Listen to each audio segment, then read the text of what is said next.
Fala, gente, tudo certo com vocês? Sejam bem-vindos ao nosso terceiro vídeo do Meu Mano Amado. Meu Mano Amado, criado pelo Caio, esse título maravilhoso, MMA. Por quê? Porque essa é a nossa área aqui para nós conversarmos com os caras, não é verdade? Para nós falarmos sobre o Evangelho, sobre a Palavra de Deus, focado numa aplicação para nós homens, nas coisas que atuam e que pegam pra gente, né, indiretamente, né? Então, esse é o terceiro vídeo, nós já falamos sobre Salomão com o Alê, falamos sobre Roboão com o Rick e hoje nós vamos falar sobre Jeroboão. E o título que eu queria deixar como uma ideia aí, né, que Jeroboão, a gente vê que Jeroboão faz ao longo da sua história, é pensar que o plano dele é melhor. Quantas vezes a gente já não pensou, né, Caio? Que o meu plano seria melhor que o plano de Deus para minha vida e a gente quebra a cara e se ferra, né?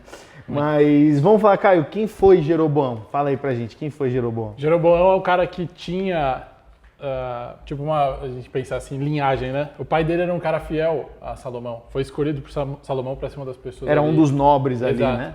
Uma pessoa de confiança hoje em dia seria, né? E logo depois, Salomão viu nele a capacidade de trabalho que ele tinha. Ele era um cara trabalhador, então ele teve a responsabilidade sobre duas tribos. Duas tribos, Manassés E ainda Efraim. sobre o pessoal de José. Então, era um cara que estava à frente de um projeto de Salomão, né? Uma pessoa trabalhadora, com certeza honesta, né? Ele é um cara que a Bíblia fala exatamente isso, fala que ele se destacava. Ele se destacava. Então ele não era um qualquer. Para a Bíblia falar que um cara se destacava, era alguém realmente que tinha algo diferente dentro disso, né? Para Salomão ele era um ter bom indicado ele para fazer isso, com certeza. Era um cara de confiança, ele era um cara de confiança, né? Então, o contexto que nós entramos aqui na história de Jeroboão é o seguinte: Salomão fez o que era errado diante dos olhos do Senhor. Deus, então, se entristece no seu coração e fala: Salomão não reinará mais sobre todo Israel, certo? Exato. Há um reino unificado, Israel. Deus fala: não vai mais reinar, eu vou deixar um reino, Judá, para Roboão, e os outros reinos serão governados por Jeroboão. Então você vai ver lá em 1 Reis, no capítulo 11, você vai perceber que Aías, o profeta de Deus, vai até Jeroboão e fala: olha, você agora será rei sobre Israel, porque Deus tem uma aliança com você, Deus está de olho em você.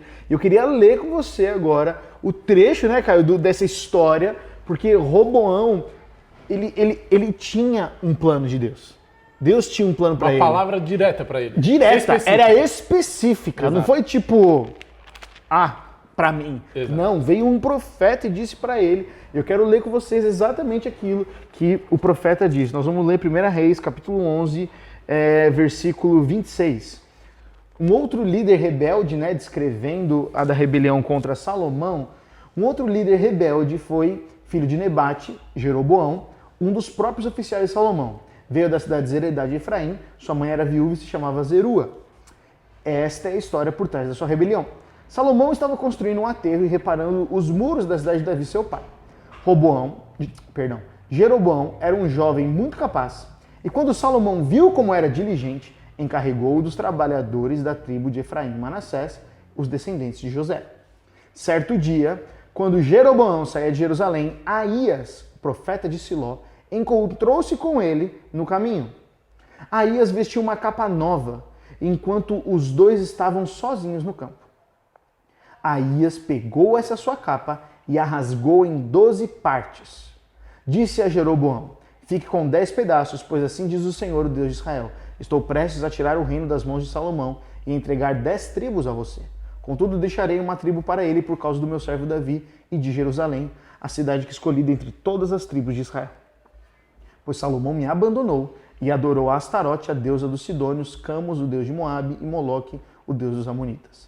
Não seguiu meus caminhos, nem fez o que me agrada, não obedeceu a meus decretos e estatutos, como fez seu pai Davi.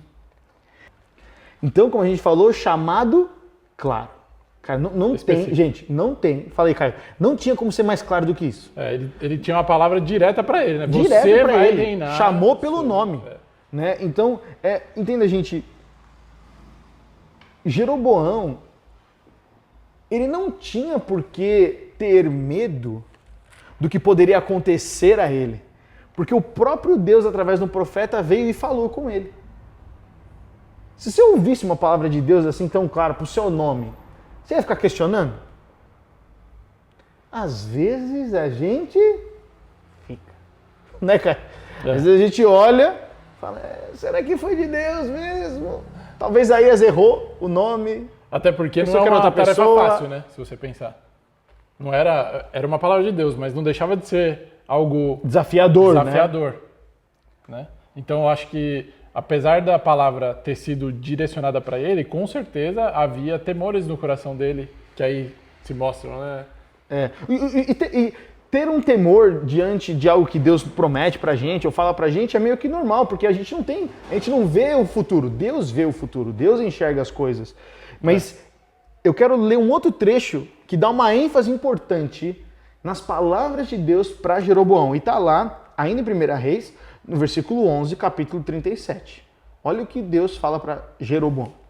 Eu o colocarei no trono de Israel e você governará sobre tudo o que o seu coração desejar. Se liga, é muito importante isso. Deus está dando para ele a mesma coisa que deu para Davi. Se der ouvidos ao que digo, seguir meus caminhos e fizer o que me agrada, e se obedecer a meus estatutos e mandamentos, como fez meu servo Davi, sempre estarei com você. Grife isso aí, ó. Sempre estarei com você. Estabelecerei para você uma dinastia, várias gerações, como fiz com Davi e lhe darei Israel. Por causa do pecado de Salomão, castigarei os descendentes de Davi, mas não para sempre. Então, gente, Deus falando, você lembra de Davi? Lembra de Davi? Davizinho, rei de Israel? Vou fazer com você igual fiz com ele. Lembra, deixa eu lembrar, gente, quem era Davi? Davi é o filho esquecido de Jessé. Davi é um moleque, pastor de ovelhas, se torna o rei de Israel. Jeroboão estava no mesmo negócio. Esquecido. Quem ia lembrar dele? Cuidando lá de 2 tribos. Trabalhando ali, sendo diligente. Uhum. Deus olha e fala, eu vou fazer você como Davi. Dá medo, igual o cara falou. Pô, mano, bateu um friozinho na barriga. Pô, você como o Davi. Mas com uma palavra tão específica. Isso deveria ter feito no coração dele o quê? Força. Paz. Eu vou seguir em frente. Eu vou confiar na palavra que Deus tem. Exatamente. Né? Quando Deus dá uma direção, ele tão específica dessa forma, com certeza, o que gera no coração da gente, a primeira coisa é uma ansiedade e uma alegria. Pelo menos eu penso assim, na unção de Davi, na unção até dele mesmo como rei, eu acho que você fica esperando, cara, e quando será que vai acontecer isso? Né? E ao longo dessa espera, né, de quando ele se tornaria rei, ele foi para o Egito, né? Ele se esconde no Egito e ele é protegido até a morte de Salomão. Quando Salomão morre, ele volta, o povo recebe ele e fala, ó, você vai com a gente falar lá com Roboão. Então, Jeroboão, além de ser protegido por Deus, de ter provisão durante esse tempo que ele ficou lá recluso no Egito, quando ele volta, Deus o protege de Roboão, porque Roboão é o rei, Roboão podia pegar um exército ali, matar ele rapidinho. Deus protege, ele experimenta várias proteções de Deus. Palavra, proteção, livramento, recurso, o povo está com ele. Exato. Ele que apresenta, inclusive, é interessante a gente pensar lá nos capítulos anteriores, ele que apresenta, junto com o povo, como um líder do povo, sim, falando para Roboão, o povo tá perguntando isso daqui. Ele tinha os conselhos, ele tinha... Gente, o quadro é Jeroboão tem tudo a seu favor. Deus, o povo, recursos, conselheiros, todo mundo está de olho nele. O que mais falta? Mas aí, ele olha para aquela situação, se esquece do que Deus disse para ele. Ele se esquece. Numa situação de medo, de pressão, de que ele tem que governar sobre 10 tribos, coisa que ele nunca fez. O coração dele se aperta. E aí, toda vez que o medo aperta a gente, toda vez que o medo aperta o nosso coração, uma situação, algo que parece que a gente não sabe, a gente é forçado a tomar decisões ruins. Né, Caio? Exato. Toda vez que a gente é pressionado para tomar uma decisão, quando nós estamos com fruto de medo, sob o medo, debaixo do medo, a gente toma decisões que a gente se arrepende. Exato. E Jeroboão, ele chega nesse ponto, gente. Jeroboão chega nesse ponto. O medo de Jeroboão fez com que ele acreditasse que mesmo com a promessa de Deus e a presença do profeta lá, isso... Não seria o bastante, né? O plano, o Jeroboão, gente, ele olha e ele fala, o meu plano é melhor. Ó, só para você lembrar, promessa de Deus, ele tem a presença do profeta para tirar dúvidas do coração dele. Caso ele tivesse no momento de medo, porque às vezes quando a gente está com medo, a gente precisa de conselhos. Sim, alguém para desintoxicar a nossa cabeça, não é verdade? Mesmo assim, Jeroboão olha e fala, eu tenho um plano que eu acho que vai ser melhor, para eu não perder isso. Deus deu para ele, presta atenção nisso, gente. Deus deu para Jeroboão isso. Não foi ele que conquistou. Deus deu para ele de graça. Mas ele olhou tudo aquilo. Imagina, ver o palacião lá, sim, uma nova capital, ele pode mudar todas as coisas, está todo mundo olhando para ele, o coração dele vem, cresce e ele começa a idolatrar uma outra coisa, medo. Ele já começa a seguir um caminho de medo, né? Ele fortifica aquela cidade de Peniel, sim, que não era uma cidade fortificada, ele fortifica tipo, não, vou delimitar aqui. Eu vou criar as coisas para mostrar que agora tem um novo rei. O orgulho sobe no coração dele, mas é um orgulho fruto de medo. Ele tem medo de perder. Só que, cara, se você recebeu de Deus algo que você não tinha nem perspectiva, para que ter medo de perder? Tem muitos de nós, gente, olha, eu e você aqui, nós jovens, caras, homens, presta atenção, não tenha medo de perder o que Deus te deu. Porque quando Deus te deu, você tem que se preocupar em manter fiel. Jeroboão olhou para as situações que ele estava, Jeroboão ele olhou para tudo aquilo que ele tinha conquistado. Sabe o que ele fez? Eu vou dar um jeito de proteger o que Deus dá para mim e para você. Quem protege é o Senhor. A nossa parte é permanecer fiel. Lembra do que o profeta disse? O profeta disse exatamente assim, ó, olha, eu vou te dar tudo, eu vou te fazer igual Davi, mas você tem que ouvir o que eu digo, seguir os meus caminhos e fazer o que me agrada e obedecer aos meus mandamentos. Se você obedecer, me ouvir e fazer tudo aquilo que me agrada, você não precisa ter medo. E aqui é o ponto chave de Jeroboão. Eu obedeço e confio, ou eu me fortifico e confio em mim mesmo. O medo Esse dele, é o ponto dele. O medo dele fez ele cair não só na desconfiança da promessa, mas também fez ele cair no pecado pior, que é a idolatria. Né? Idolatria. Ele se dá inclinou. um jeitinho. Fala, não. Vocês adoravam prudência. Nessa época. Vocês adoravam nessa época, então vamos fazer uma festa nessa época aqui também. Olha o que diz o texto aqui, ó. 1 Reis, no capítulo 12, no versículo 26, Jeroboão pensou, versículo 26 diz assim, se eu não tiver cuidado, o reino voltará à dinastia de Davi, quando o povo for a Jerusalém para oferecer sacrifícios no templo do Senhor. Voltará a ser leal a Roboão, rei de Judá. Eles me matarão e proclamarão rei deles. Então, seguindo a recomendação de seus conselheiros, outros conselheiros falando besteira, o rei fez 2 bezerros de ouro e disse ao povo, é complicado demais ir a Jerusalém para adorar. Veja, Israel, estes são os deuses que tiraram vocês do Egito. Colocou um dos bezerros em Betel e outro em Dan, os 2 extremos do seu reino.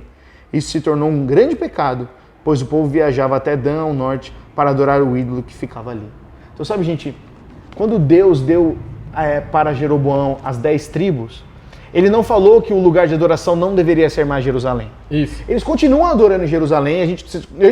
Deus está falando, eu não vou mudar, porque o único Deus a ser adorado sou eu. Exato. Mas aí Roboão olha e fala, eu posso perder se eles continuarem. Se o povo continuar a obedecer a Deus, eu posso perder. Acho que essa parte Deus não tinha pensado bem. É melhor eu trocar. Vamos fazer o seguinte, eu acho que é muito risco. Eu vou ajudar Deus. Vou ajudar. Eu vou ajudar Deus aqui, o meu plano vai dar mais certo. Vou fazer 2 bezerros de ouro que o povo já conhece, lá de Arão. Vou fazer de novo e vou falar que agora eles não precisam mais.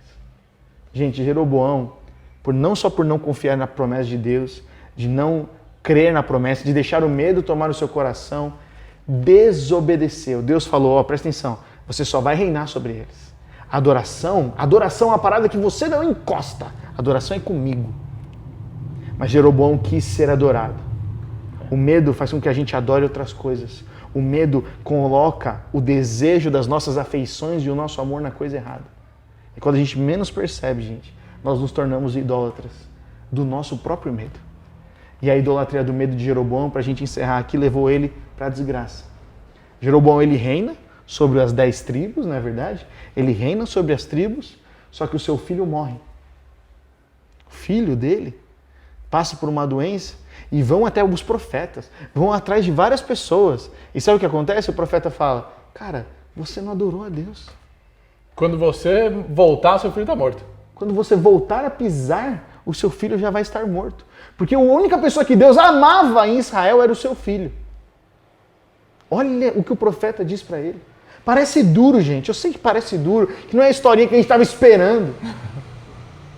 Mas quando o medo toma o nosso coração, a gente se torna idólatra. A gente para de adorar a Deus. E quando a gente para de adorar a Deus, a gente perde não só a bênção, mas o controle sobre essas coisas. E tá aí um ponto que eu achei muito interessante, que é o seguinte, se ele seguisse o que Deus tinha falado para ele, ele teria uma dinastia. Assim gerações. Então o plano de Deus era para a vida dele, mas também abençoava as gerações a seguir. Isso aí. A partir desse momento, né, esse profeta aí que fala que o filho vai morrer, ele ainda deixa claro, essa daí vai ser a única oportunidade que você vai ter de enterrar. Que agora vai morrer de tanta forma que eles vão, onde morreu, vai ficar e ninguém vai conseguir enterrar. Era uma coisa tão absurda, porque, gente, nós não podemos dividir o nosso coração com outros deuses a não ser o Senhor. Adorarás ao Senhor teu Deus de todo o teu coração. O primeiro mandamento restaurado por Jesus é ama a Deus de todo o teu coração e todo o teu entendimento e o próximo como a ti mesmo. Sabe, gente, que medo que você tem no seu coração. Que medo que você está tendo no seu coração que está levando você para começar a ter outros ídolos. O medo, ele escraviza a gente. O medo leva a gente a ter pensamentos e a gente começa a falar, o meu plano é melhor, o meu plano é melhor. Mas quando o nosso plano não dá certo, o que acontece é que a gente entra em total desespero. Então não é hora de termos medo. Nós estamos aqui gravando na época da crise do coronavírus. É época de ter prudência, mas não medo. Nosso Deus permanece o mesmo. Agora, presta atenção. Sofre de medo aquele que não tem clareza da voz de Deus. Quem não ouve a Deus tem medo. Quem não ouve a Deus fica sem direção. Quem não ouve a Deus começa a ter a ideia de bezerro de ouro. Exato. Quem não ouve a Deus começa a achar pelo em ovo. Quem não ouve a Deus se desvia. E nisso, gente, a gente começa a acreditar que o nosso plano é melhor. Então, para você conversar aí na sua célula, para você aplicar, eu vou pedir de novo, seja vulnerável, abra o seu coração. Tem algo que está te dando medo. Às vezes pode ser um medo do seu futuro, pode ser um medo relacionado à sua família, pode ser um medo relacionado a você não namorar mais, pode ser um medo de você não conseguir mais emprego. Se você foi rejeitado, sofreu uma rejeição, de que você nunca mais vou casar, ou nunca mais vou namorar, ou nunca mais vou fazer isso e aquilo, e isso tem gerado medo no seu coração, deixa eu te encorajar, o perfeito amor lança fora todo medo. E esse perfeito amor é mostrado em Jesus Cristo, nosso Senhor. Por isso que a gente precisa nos arrepender, sabe, gente? Muitas vezes é estranho, eu falo pra muita gente assim, gente, pra vencer o medo precisa vencer com arrependimento. E muita gente fala assim, nossa, mas o medo é um sentimento, o que eu vou vencer com arrependimento? O medo, quando a gente está com medo, a gente se arrepende de não confiar no amor de Deus. Então a gente precisa se arrepender, voltar ao pó, dizer, Senhor, eu confio em Ti. Outro ponto a gente pensar e meditar nisso é, você tem anotado as promessas de Deus? Tudo que a gente tem aprendido, que tem sido ouro, você tem anotado, você tem colocado no papel, alguma coisa, algum notes, algum recado aí no seu celular, tem as promessas que Deus já te deu, porque Deus já te deu promessas. E quando você for um pai de família, essas promessas elas se cumprirão. Até mesmo quando você entrar na faculdade ou quando você tiver um trabalho melhor, essas promessas servirão de alicerce para você. As situações ao nosso redor, elas mudam, como mudou para Jeroboão. Ele não pensou na adoração e tal, mas se você tem promessa, Deus vai continuar te guiando com aquela mesma promessa. A palavra de Deus ela é viva e eficaz. Então guarde as promessas que Deus tem te dado, anote, tenha realmente um diário de oração, alguma coisa que você possa anotar e manter essas palavras de Deus sobre a sua vida. Então, sabe, enquanto você vai estar na sua célula aí, abre o seu coração. Você tem algum medo? Tem algo que está te roubando? Tem algo que está inclinando o seu coração para ter outros ídolos? Confesse. você não está perdido ainda.